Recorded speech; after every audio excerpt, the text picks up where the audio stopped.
Hey, what's up everyone, and welcome to another brand new episode, a new video, a new chapter of About Skateboarding. Now, my name is Sean, and I do, again, videos here about the whole world of skateboarding. And just a friendly reminder that if you want to stream any of these episodes in their full capacity, you can do so over on Apple Podcasts and over on Spotify as well.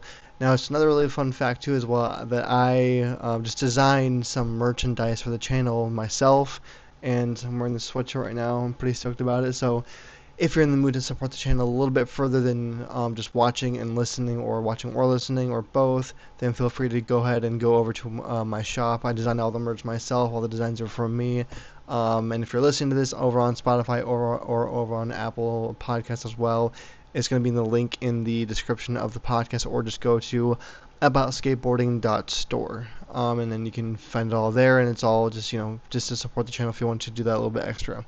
Now, to get into today's episode, today's video, this is a fun one because this one was one that I was thinking about for a topic a few days ago, and it really is one I think that changed the whole scope of skateboarding overall, the whole entire, the I would say the outer worldview of skateboarding, and this is over the idea of how video games relate to skateboarding, how video games change skateboarding. And by video games I mean like mainly the Tony Hawk's Pro Skater series, Thrasher, Skate, iPad games, all that's been out in the past 20, 25 years overall.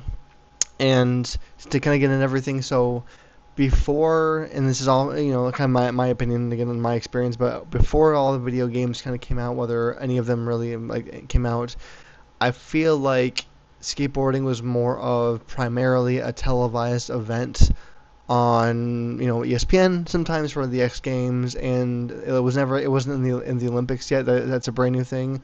So it was mainly again over on just primarily again over on just the X Games every year, pretty much for the most part, for all the contest skating.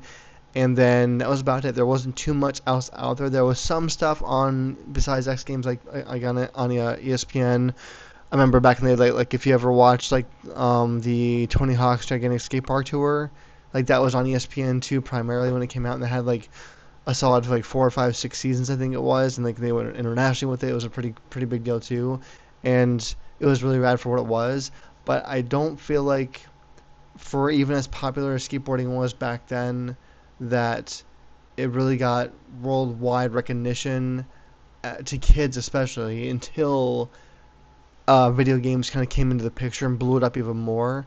And what I mean by this essentially is I mean the entire aspect of like just the the tricks that are done in skateboarding, how hard they can be, how epic they can be, just the grit of skateboarding overall. I feel like that was all much more pushed into the stratosphere with video games, because as soon as Tony Hawk's Pro Skater, and that's not the first game for skateboard that ever came out. I remember there was I think Thrasher game that came out for one of the original consoles. I forgot what the actual name of it was. I think it was maybe even it was just called like Skate and Destroy. It was some other name. I can't remember what it was. But it was a very basic game about skateboarding. It was nothing like what like Tony Hawk's Pro Skater was at all by any means, but it was an actual skateboarding of course skating. And I remember seeing like some video play of it over the years. I never actually played it myself.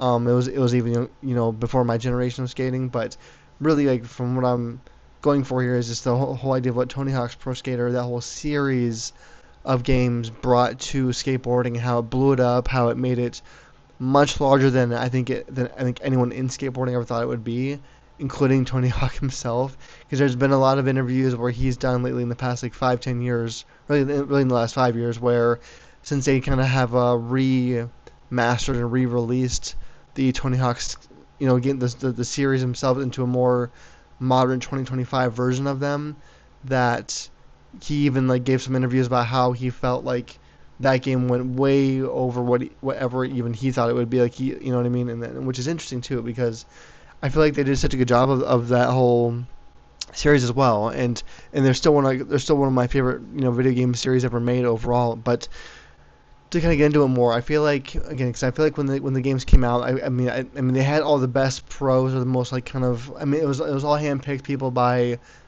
skaters by Tony Hawk himself and his team. So it really kind of, in my opinion, put the most prolific skaters at that time in that moment on the map, and I feel like it was primarily the skaters that were also, not all of them, but primarily on his Birdhouse team too. Because if you go back to the early Birdhouse days, like the first generation or second generation of the team of Birdhouse skateboards, it was really all the same kind of skaters. It was like Andrew Reynolds, Tony Hawk, like Eric Costin, like a few of the core skaters. There was Alyssa Steamer on there. I think Willie Santos was on there, but Chad Muska was on there. Like, it was just they were all for his board company, but it was all the most prolific, street skaters and vert skaters that were in there. And I can't remember all of them offhand right now because it's been a long time since I've actually seen the list of skaters that were on it. But it was a very good, evened out, wide list of skaters that he did a damn great job, honestly, if you ask me, of choosing from how many people or how many skaters there are in the whole world at that time. Because I feel like at that time, especially with the X Games being what they were and what they became, I feel like that was one of the biggest times where skateboarding really blew up. Definitely from a televised contest aspect overview for that too. And there was a lot of movies being made, like movie Grind that goes out around that time roughly.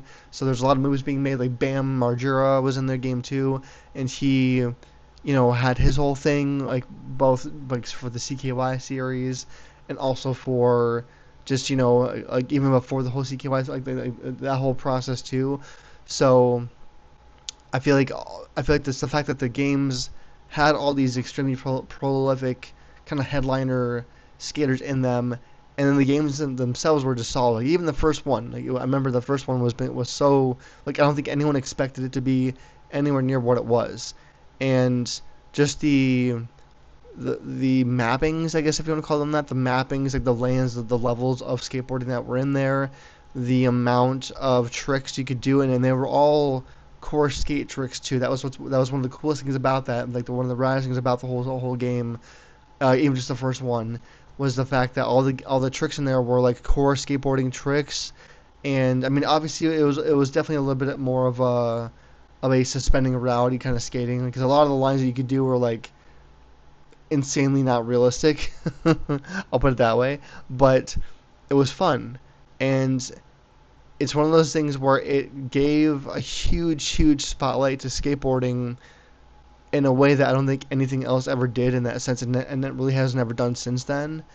And because it was all before all this Guitar Hero, like if you remember the whole Guitar Hero explosion, and that kind of brought out to with that kind of stuff, and now AI games, and how like all like even like all the Xbox and PS5 and all that kind of stuff, and then iPad games and all that, and just tablet games, like all that. It was before all that stuff. It was back when console games were a lot more straightforward and simple, and you had to really, I feel like, have a much more simplified, super strong story and structure of a theoretical game to have it work out.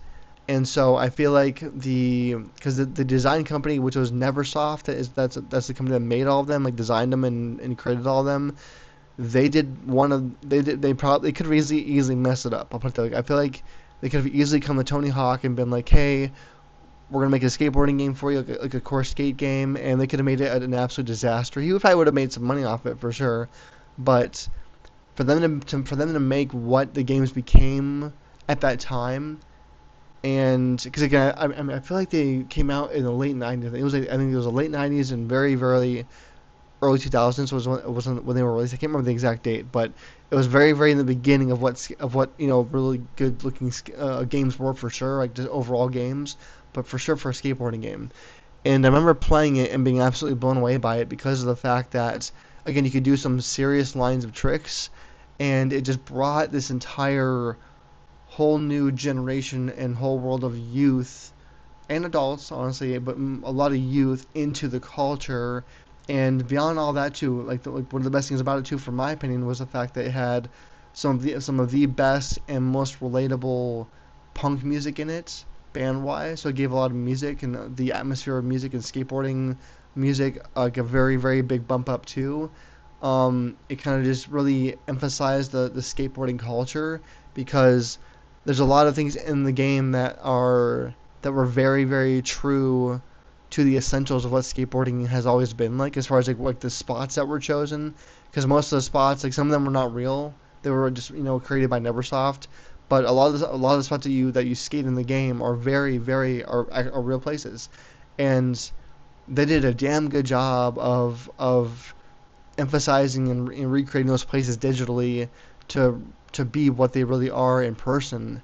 And it was also not just a matter of that, but it was also the community of what it would be like to go out to these spots and skate them in real life. And again, there's some definite reality suspension in it, as far as like what you can jump off of and what you can air over, and that. But the cool thing about that too, like one of the best things about that was that it was built into the game to be emphasized even more. Like I remember one of the things was like that was part of it was like where you had to like, get the skate skate letters, and some of them were in the most weird random spots in the middle of the air where you could not really ever get to ever in real life. I remember one of them, like I remember one in one of the levels, the E letter was always hovering over a half pipe, and the half pipe was huge, but you had to like gap the half pipe. And I remember playing it. I remember during playing it that I was like, "There's no way in real skating that this would ever actually be a trick or be possible." But to me, that's one of the best things about video games is you are quite literally suspending reality of what's possible in the real world. That's why everyone enjoys games. That's why gaming itself, in a very general sense, is one of the biggest arenas these days, and always has been for the most part, because people love to suspend reality, they love to get out of reality, and that to me is what I feel like Tony Hawk, and definitely Neversoft, but Tony Hawk for sure guided to a reality standpoint of like having it be a great solid mixture to where it was still bounded and grounded in the reality of what skateboarding really was, to also be a video game style where it's like, okay, you can do all this insane rad stuff, but the tricks are all real, the lingo was all real, the music and the community of it all was all real, and you felt like you're skating as a professional skateboarder of all these, again, extremely prolific skaters that are all extremely relevant and popular and famous and in magazines, and then had the biggest video parts back then. And what was crazy to me about it too is the fact that all the digitized elements of the skaters in all the games really, but especially back then, when the digitalization of them was not great compared to what it is now for sure. I mean, it looked great back then. Like we didn't know any better back then, so it looked great back then to me, in my opinion. But I feel like how good they made the skaters look, from their posture to how they would look after a fall to how they would look doing tricks. Like I mean, I don't know. I've never seen any kind of process or video on YouTube or anywhere else for that matter of any creating the game of the the Tony Hawk's Pro Series. And I would love to see that, just to see how it was done back then. I'm sure it was like the whole dot costume thing of what they had to make, and going to do that, and then all the usual stuff that we all just are used to now. But I feel like for how well that they kind of brought that all to life, and how well they presented every skater's like posture of like getting into a trick, grinding a trick, doing a flip, doing an air, whatever it might be. Like they did a very very solid job of making all that look exactly like all these skaters' profiles, to where of what you would see in a magazine.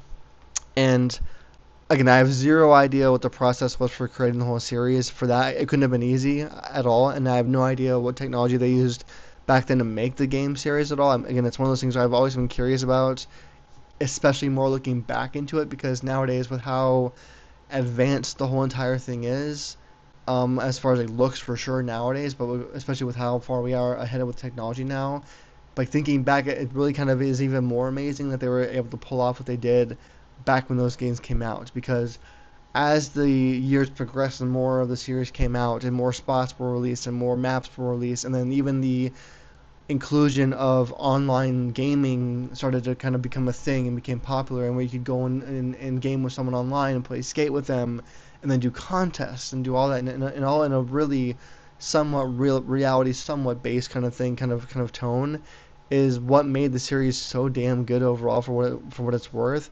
And again, it goes back to the reason why I want to make this video about it, is because of the fact that once that whole series blew up and became a thing, it became a brand new massive a cultural phenomenon that no one in the skateboarding community could have seen coming. Especially Tony Hawk, especially Neversoft. Like, I did remember seeing an interview with Tony Hawk about a teeny bit about discussing the recreation of the new modern version of it, which has been re-released in the last few years, I believe it was, and how he said that like when the original ones came out, that he again had no idea what it would become at all for obvious reasons, but that when it was out and when it blew up, that he like all he really has explained about it in the interview that I've seen him in for answering the question is how he was literally just given like a massive undisclosed check from Neversoft from even the first two games, and he was like, "Whoa!" Like it was, and he was like, "This is the most money I ever made from anything with skateboarding ever. Like more than board sales, more than shoe sales, more than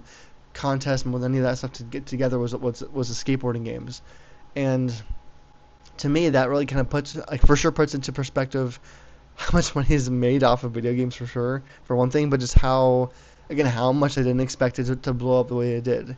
And again, I feel like, to put it into another broader perspective point of view kind of thing, I think that one of the best things to come from all the whole series, again, is the fact that a bunch of kids would go into, Best Buy, Target, Walmart, wherever they were, GameStop, whatever it might be.